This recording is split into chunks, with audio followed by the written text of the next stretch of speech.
Now, I don't know if this is just me thing or if I'm just being like, is dramatic the word? That's not the word, I don't know. I feel like this is probably easily going to be one of my favorite conditions for like several weird reasons. Number one, I was actually just thinking about doing a rug like this, like just because, like just for myself, honestly. I was like, oh, like it would be pretty cool to like make like a sun and the moon kind of thing or something like that. And then it just so happens that one of my good friends, he DM'd me and said, oh, like I want a rug, but like can you draw something up? And then it was also kind of coincidental to me too. It was like weird. I don't know if I'm just being dramatic, but then I just literally just got a sun tattoo like a month ago. I don't know if you guys saw my last video, but I kind of showed the process of me like getting it. It hurt a lot, but not as much as this one. This one hurt like a beat. But you know, before you get started, you always want to clean out your gun. Let's see. You know, get you a little brush. I think this was from like one of my photography kits, and I just never used it. And I was just like, yep. And I'm using it now. Make sure all the fluff is out of there. Good.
A lot of people have been asking me like how like I do like curves, for example, on cloth.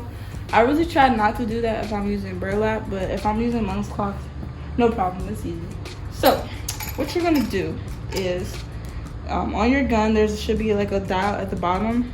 I keep mine all the way down because it controls the speed of how fast it goes. So since it's all the way down, this is as slow as it can go, but if I turn it all the way up, it goes really like freaking fast, and I don't like that, so I keep it down. And when I'm doing a curve, I'm gonna pick a starting point, probably like right here should be good. And then when you're doing it, you don't want to keep doing it to where it's like it keeps like going like that. That didn't make any sense. When you're doing it, you want to like do it in small bursts. Like you don't want to like make it a continuous thing, because then you'll easily end up losing like control of like what you're doing, and then it'll just be like a sloppy mess. Yeah. So what I do, it's a good starting point, and then just work in small bursts. Remember, guys, slow and steady always wins the race. Oh wait, I didn't like that. I gotta pull it back out one more time. So we're going first all the way around. Boom, boom, boom.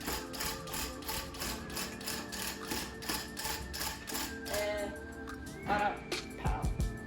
Like that.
I was literally this close to being done with using black at all in this piece.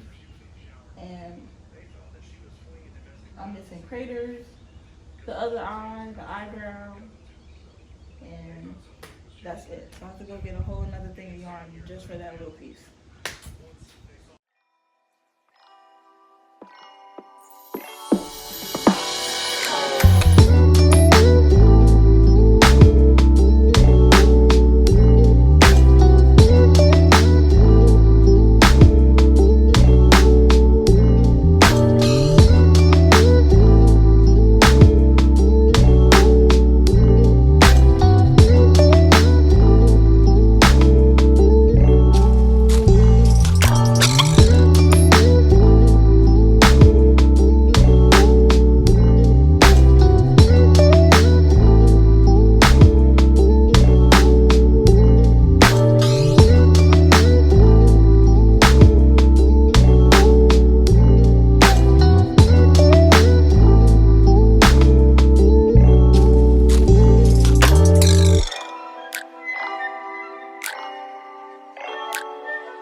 First of all, I don't know if I've told you guys about these scissors. I can't talk today. These scissors, you see how they have like a slight curve to them? It's just so that when you're like cutting like stuff like this, for example, you can get a little bit closer to the fabric like that at an angle. At an angle like this, so it's flat to the surface versus being like that and it kind of goes upwards. You get more of a precise cut that way. I actually have them listed on my description box on my videos.